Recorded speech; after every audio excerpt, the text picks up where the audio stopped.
Attention, please. The show starts in 3, 2, 1, go.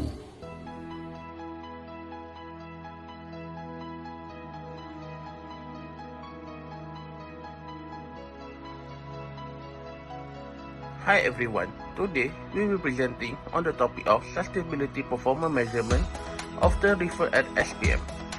This is a critical area business management that focuses on how companies evaluate their sustainability efforts. Sustainability performance measurement is the process of systemically assessing on an organization's performance in relation to its sustainability goals. These goals are typically categorized under triple bottom line, which include environmental, social, and economic dimensions. In simple terms, SPM help organizations understand whether their actions are truly sustainable, where improvements are needed. Next, why SPM matters? SPM matters because business today are not only judged by their profit, but also how responsibility they operate. Stakeholders, including regulators, investors, and customers, expect transparency and accountability. Accurate and precise sustainability performance measurement enable better decision making, enhance stakeholder trust, and support long-term value creation.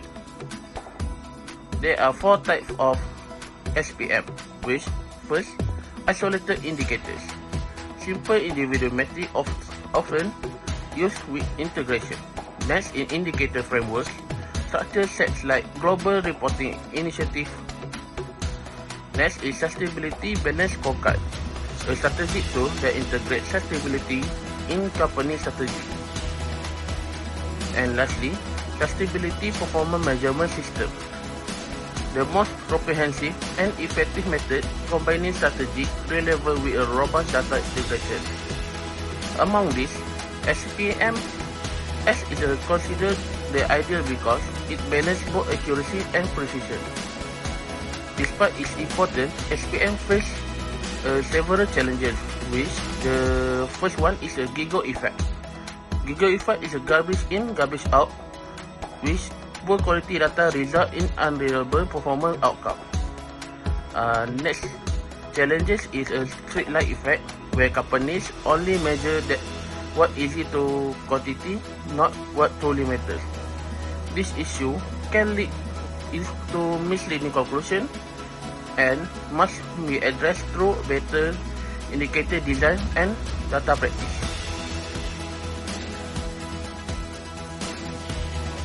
Now, I will be presenting about Sustainability Balance Scorecard, practice in Garuda Berhad, with one of the Malaysia leading infrastructure and property development companies.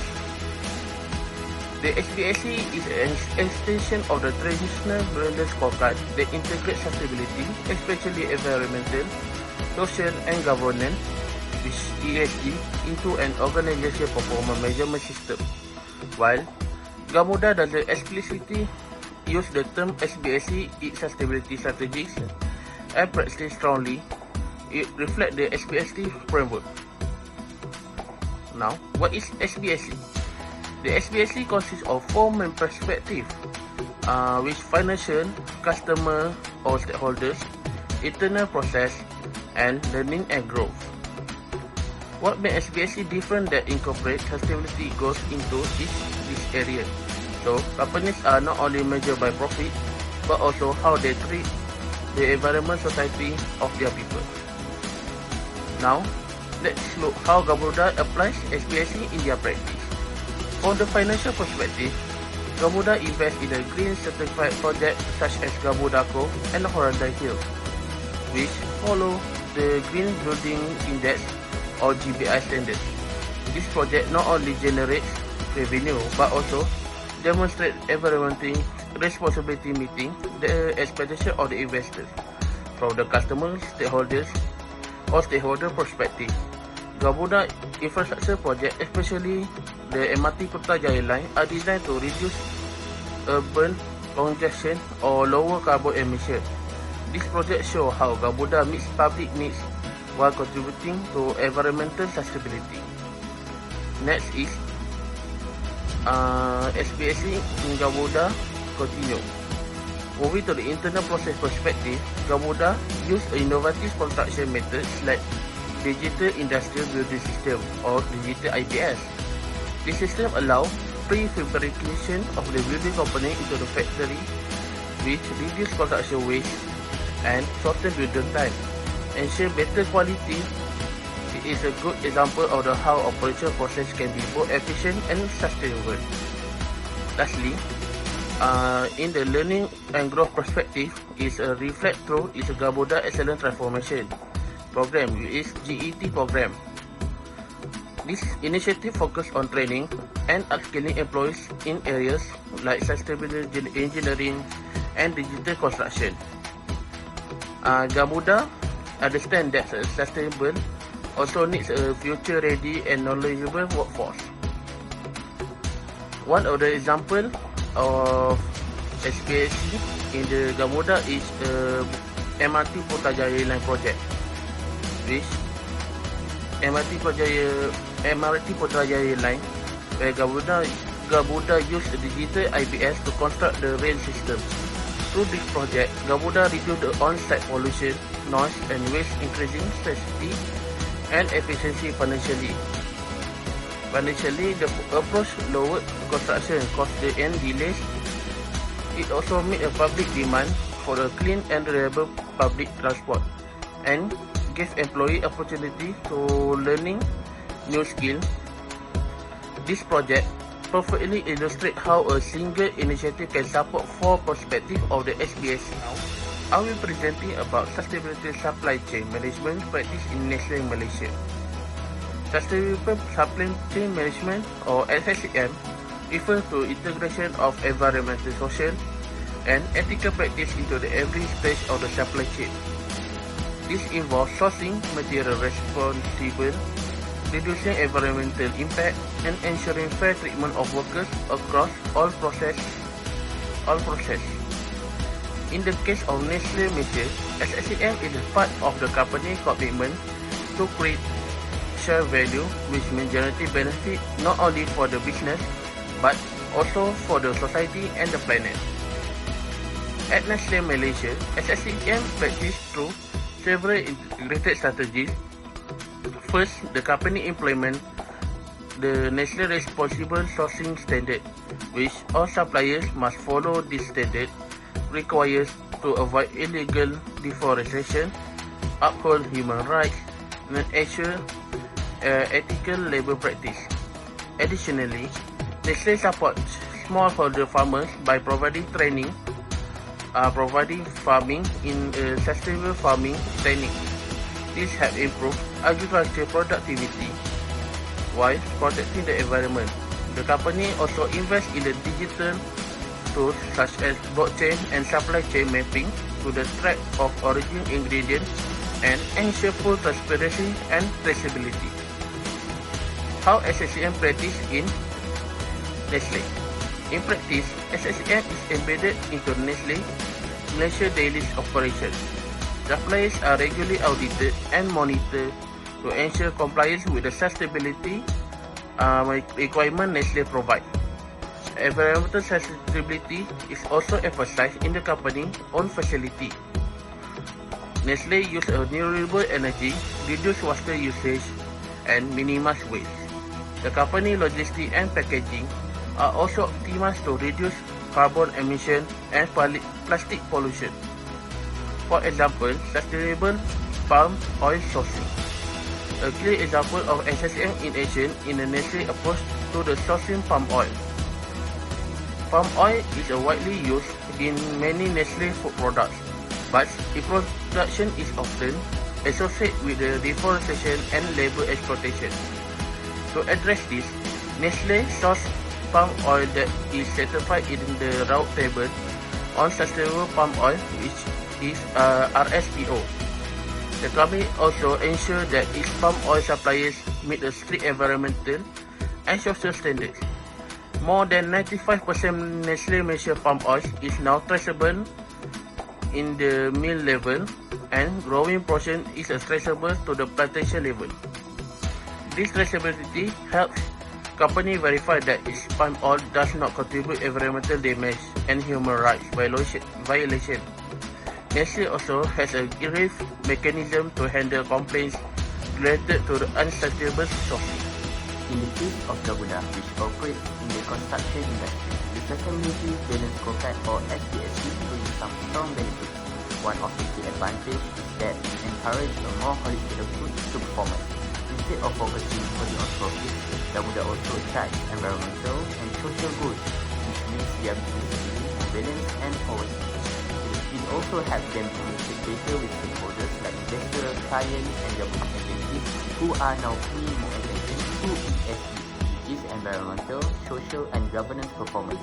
Having a structured scorecard makes it easier to show what the company is doing in terms of sustainability. On top of that, SBSC can drive innovation from within. When employees see that sustainability is part of their goals, they are more motivated to find better and greener ways of doing their work, and it helps build a company culture where sustainability is part of everyone's responsibility. Even though SBSC is helpful, Garuda still face some limitations in applying it as it is. One challenge is that it is not always easy to define clear and accurate sustainability KPIs, especially in a big company where each department might have very different rules. What works for finance might not make sense for engineering or human resources. Another issue is that the SBSC requires strong coordination between departments like finance, operations, HR, and the sustainability team. If these departments do not work closely together, the scorecard can become disjointed or ineffective. Also, not all sustainability impacts are easy to measure in numbers. For example, community engagement or biodiversity protection might be important but hard to track in a scorecard. So while SBSC is a good tool, it does have its practical challenges. For a company like Nestle in the food manufacturing industry, sustainability supply chain management or SSCM plays a big role in improving the business. One of the biggest benefits is that it helps boost brand reputation and customer loyalty. People want to support brands that are ethical and environmentally responsible, especially when it comes to food products. SSCM also helps Nestle avoid delays like supply chain disruptions or getting into trouble with regulations by working closely with suppliers and setting high sustainability standards. The company is more prepared and protected. More than that, SSCM build a long-term partnership with suppliers based on trust, ethics, and transparency. They support Nestle's broad efforts toward global goals like ending hunger, reducing emissions, and promoting sustainability agriculture. However, applying SSCM at Nestle also comes with some challenges. First, it's quite expensive. Monitoring supplier, getting certifications, and building traceable systems all require a lot of investment, especially when the supply chain involves many countries. It's also hard to make sure that every third-party supplier, especially those in developing countries, fully follows the company's sustainability standards. Nestle might have high expectations, but they cannot always control what happens outside their direct operations. Lastly, SSCM depends a lot on external partners doing the right thing. It takes trust and constant communication. And if one supplier fails to meet the standards, it can affect the whole supply chain. So while SSCM brings many benefits, they also carry some risks. What is the importance of sustainability performance measurement? Sustainability measurement is crucial for designing effective incentives and rewards, especially for companies aiming to embed environmental responsibility into operation. Companies like Garuda Berhad and Nestle Malaysia are leading examples in Malaysia for integrating environmental, social, and governance (ESG) metrics into performance and reward system. This system links environmental performance indicators directly to internal and external rewards. Internal recognition, employee bonus, promotions, leadership roles, external benefits, eligibility for government green tax incentive. Nestle Malaysia, the ESG-linked performance system. Nestle Malaysia integrates ESG consideration into executive remuneration and decision making. We use the SHEPM platform Safety, Health and Environmental Performance Management to continuously monitor sustainability performance, align company decision with environmental impact. Compensation and strategic decision are based on sustainability KPIs such as energy consumption reduction, carbon emission targets, sustainable sourcing and supply chain practices. This aligns with global best practice where ESG targets are tied to executive pay, increasing accountability. Gamuda Berhad Green Plan 2025. Gamuda launched the Gamuda Green Plan 2025 with clearly defined sustainability goals. Key targets are included 30% reduction in Scope 1 and 2 emissions by 2025, 45% reduction by 2030, increased use of sustainable materials and technologies in construction projects. Sustainability KPIs are tracked monthly, reviewed quarterly by the Sustainability Working Council. Though some rewards are non-monetary, Gamuda use ESG performance for strategic capital investment decision and leadership recognition and internal advancement opportunity. Malaysia's Green Tax Incentive, GITA and GITE. The Green Investment Tax Allowance, GITA, allows companies to deduct 100% of qualifying green CapEx. It can be offset against up to 70% of statutory income annually. The Green Income Tax Exemption, GITE, provides tax exemption on income from approved green services. To qualify, project must be certified by the Malaysian Green Technology Corporation (MGTC) and be listed in the My Hijau directory. This incentive encourages green investments by reducing the financial burden of sustainability initiative by MIDA 2024. How Gamuda and Nestle Malaysia apply GITA and GITE? For the first, Gamuda Berhad, it develops green certified buildings and infrastructure. Investments in low carbon construction to qualify under GITA. Nestle Malaysia has transitioned to 100% renewable electricity for manufacturing, implements low emission logistics solution, and both initiatives are qualified under GITA and GITE. These companies combine internal ESG linked incentive with government tax incentive for maximum impact. So now, let's move on to the sustainability incentive and reward. First, for the Nestle company, it can improve investor confidence. ESG-focused investors view Nestle as a low-risk, future-ready company. Second, it can boost morale and retention. Employees will feel their work contributes to a meaningful goal, increasing job satisfaction and loyalty. Okay, the third one is stronger consumer loyalty. Modern consumers prefer ethical brands. Nestle incentive reinforce its sustainability narrative. And the last one, it can increase market share. Sustainability becomes a selling point for eco-conscious consumers. For Gamuda Berhad, the first impact is lower operational costs. It can incentivize firms adopt more efficient methods, saving energy and materials. Second, it can increase green project awards. It can help Gamuda secure green certification like GBI, which is stand for Green Building Index, which boosts project credibility. The third one is it can increase access to capital. Good ESG ratings attract funding from sustainability-focused funds and institutions. And the last one, it can attract talent. ESG rewards always attract younger, environmentally conscious talent to join the firm.